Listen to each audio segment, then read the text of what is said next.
What's going on, people? I used to pray for days like these.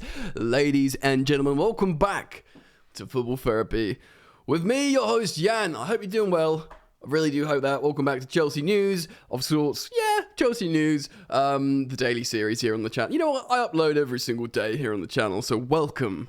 You are most welcome to Football Therapy.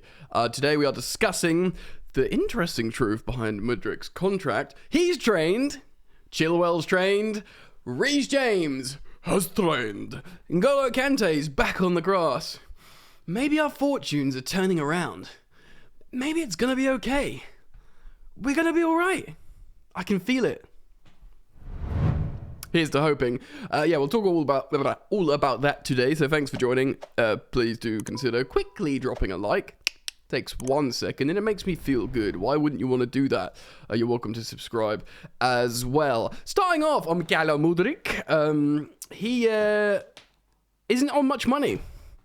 He's on like 96 or £8,000 a week. Context. Callum Hudson-Odoi is on £120,000 a week. Further context. Ruben Loftus-Cheek is on £150,000 per week. Mykhailo Mudryk, superstar, big money signing, 98. So let's just reel this in. Chelsea bought him for an upfront fee of £62 million. That's all right. That's, Mark Cucurella money, but he's a really talented young attacker.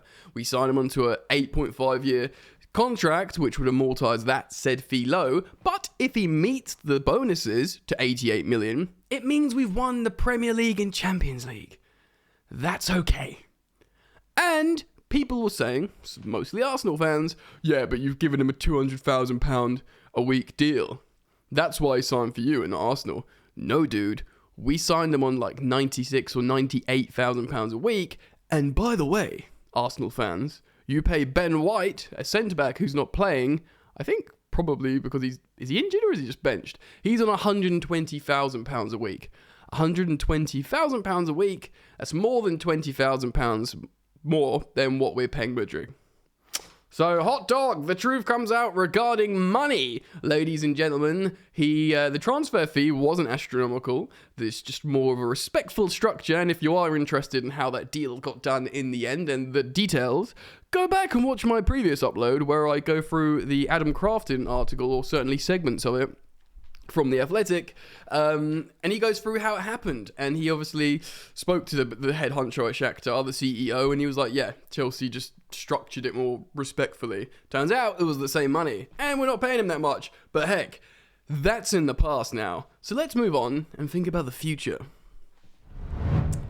Training. Players returning. We're still in the trenches. We can't. I've heard Adam Newson, I believe, speak on the London is Blue podcast, saying we don't expect Kante to be back till still late February, early March. So still in the trenches in that sense. Zakaria can actually be out for a few weeks. Attackers is a bad situation. We know Sterling's out. We know Pulisic's out. Though we now have Mudryk, and of course, João Felix is fine. He's training. He looked good, and he's got after two more games, he will return to the Chelsea starting lineup to play some good football.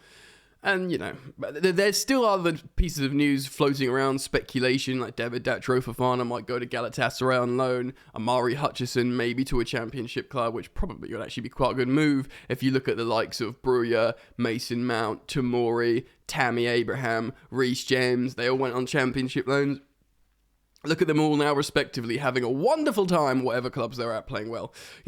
Tammy Abraham winning the Conference League, Fikayo Tomori winning the Scudetto, and Mason Mount, Reece James, starters in the Chelsea lineup when fit. So maybe a loan for Amari Hutchison wouldn't be the worst thing in the world. In terms of a youngster who's most likely to stay, and more likely to stay, is Lewis Hall. Maybe we'll see him feature against Liverpool. More on that in a moment. In fact, I'll tease that now.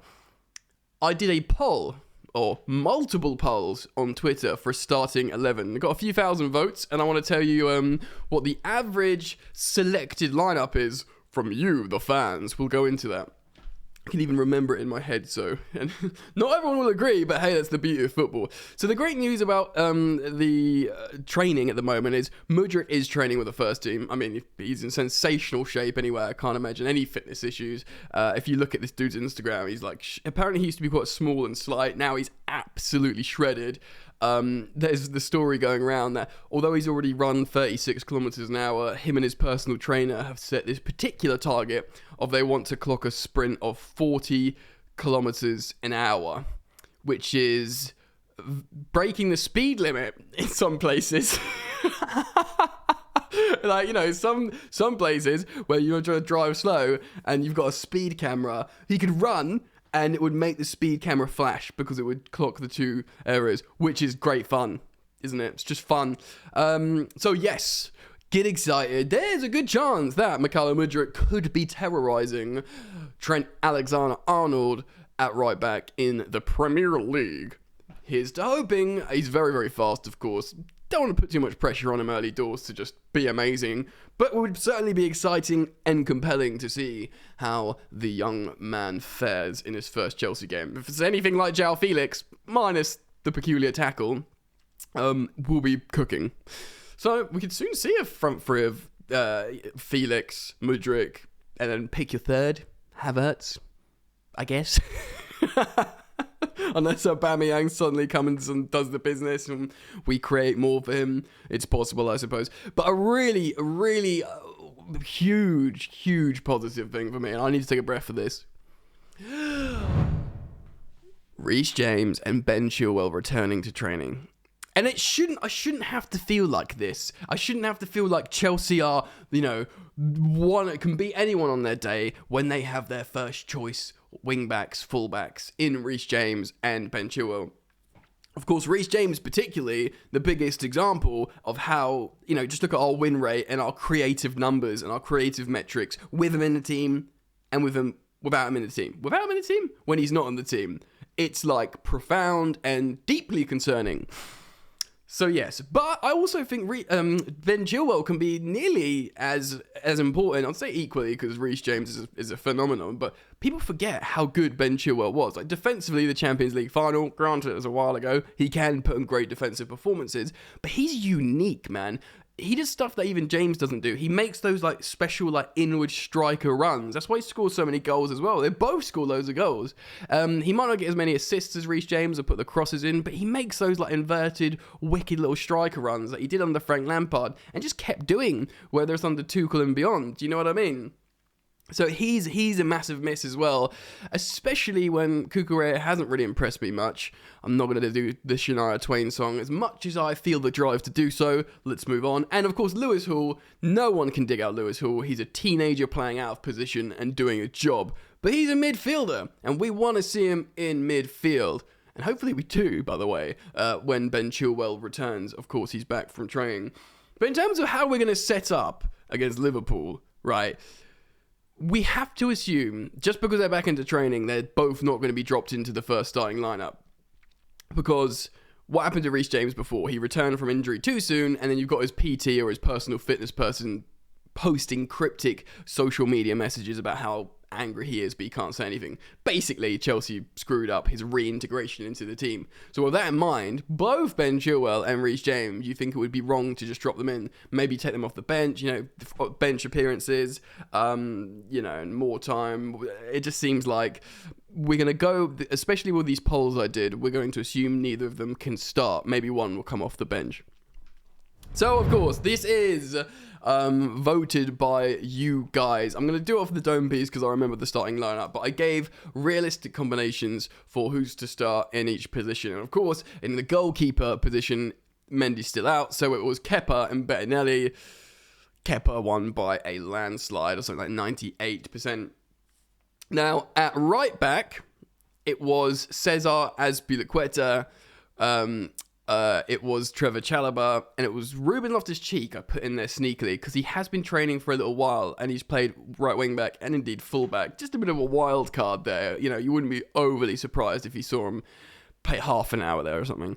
But unsurprisingly, Trev Chalobah won. His defensive performance last time out against Palace was so much better, playing oddly in right back rather than in a centre back. But maybe it's because it was closer to when he was playing right centre back for Tuchel when he was really, really good. So, Trev Chalobah isn't at right back. The centre-back partnership is pretty unsurprising. It is Thiago Silva, he won by an absolute landslide, as well as debutant, last time out, Benoit Badiashile to play left centre-back over Kalidou Koulibaly. He was like nearly as profoundly as big a winner. So those two is for the centre-backs, and for a left-back, I put essentially Marc Cucurella and Lewis Hall. Now, this was quite close, I was going to say, because a lot of people probably want a conventional left back there. Hall has made some mistakes, but it's still, Lewis Hall won the vote for this. So it completes our back four of Lewis Hall, Benoit Badiashile, Thiago Silva, and Trevor Chalobah. Now, again, we are playing a 4-2-3-1, so we need a double pivot. And out of all the options I gave of like Jorginho, Kovacic, Gallagher, Chukwuemeka, because we really don't have that much more. We don't have Dennis Zakaria. We don't have N'Golo Kante. Interestingly, of course, the double pivot last time out that worked really well was Jorginho and Gallagher, but the people voted for Kovacic and Gallagher in a double pivot, which is really interesting. Both of them can press hard. Kovacic can progress out of space, and maybe when there's four attackers in front of you, you don't need a conventional DM like Jorginho. And many of you will say, well, yeah, Jorginho isn't a conventional DM. He's a regista. He's not like a stopper. True, but the truth is, people wanted to see those two players play in the midfield. So there's your double pivot. Unconventional, but who knows? Maybe it will work. So we have a front four to go by. And the number 10. Now, he hasn't been playing great this season, although I think he was all right last time out-ish. The strong winner for number 10 is Mason Mount. And of course, we had like all the options. We had Gallagher to be further up. We had Carney Chukwuemeka, who played number 10 before but was quite quiet. Havertz could play number 10 behind an Aubameyang, essentially. And Mason Mount. But yeah, it was a landslide. Everyone wanted to see Mason Mount in there again, which I was a little bit shocked about, but fair enough. So that is what it is. Right wing, it was a landslide as well. Again, the options were very limited because of the injuries. It was, farming Chukwuemeka out or Mount out. It was Hakim Ziyech. He starts at right wing for Chelsea. Of course, he assisted the winning goal last time out in our first win in a million years. And seemingly up front as well, I had David Datro Fofana, I had Kai Havertz, and Aubameyang. And Aubameyang wasn't awful off the bench, and a lot of people do want to see Datro Fofana. But David Datro Fofana was just pipped by Kai Havertz. Of course, he scored the winning goal last time out. He's working hard, and he knows the team. So that's probably why he just about gets it over Datro Fofana. But I do want to see him a little bit more. And then left wing was the biggest landslide. It was, of course, the new boy, Mudryk. Like I said, he does speak English. He's talked to the coach. He's at a training session. And our options are very, very limited. If we've got people defending well behind him, he does like to come deep as well and pick up the ball. He doesn't go hang Mudryk where he likes to run into space. So that completes our starting 11. So we've got Kepa in goal. The fullbacks are Chalobah and Hall, Thiago Silva and Benoit Badiashile as the back four. The peculiar double pivot that you guys voted for was Kovacic and Gallagher. A lot of work rate in there, though. But then again, when Mason Mount's your number 10 in front of you, he'll also work hard. Mudryk on the left, Ziyech on the right, and then, of course, Kai Havertz, who, again, by no means is a goal hanger. He will work hard up top. I mean, it sounds pretty strong to me, that starting 11, so, I feel pretty good about it. I mean, my mood is starting to change. Players returning, a new signing we got from Arsenal. João Felix will come back, and, if we have a starting lineup soon of João Felix, Mudryk, Havertz, Reece James, Ben Chilwell, Zakaria returning, suddenly you'll be thinking, look out, Dortmund. If indeed they are all good to start against Dortmund. Why not? Feel good, ladies and gentlemen. Let yourself feel good. Comment down below. I'll be really interested in reading the comments for this video, as I always am. Thank you for liking the video. You're welcome to subscribe. Make sure you hit the bell, of course, and I'll see you very soon.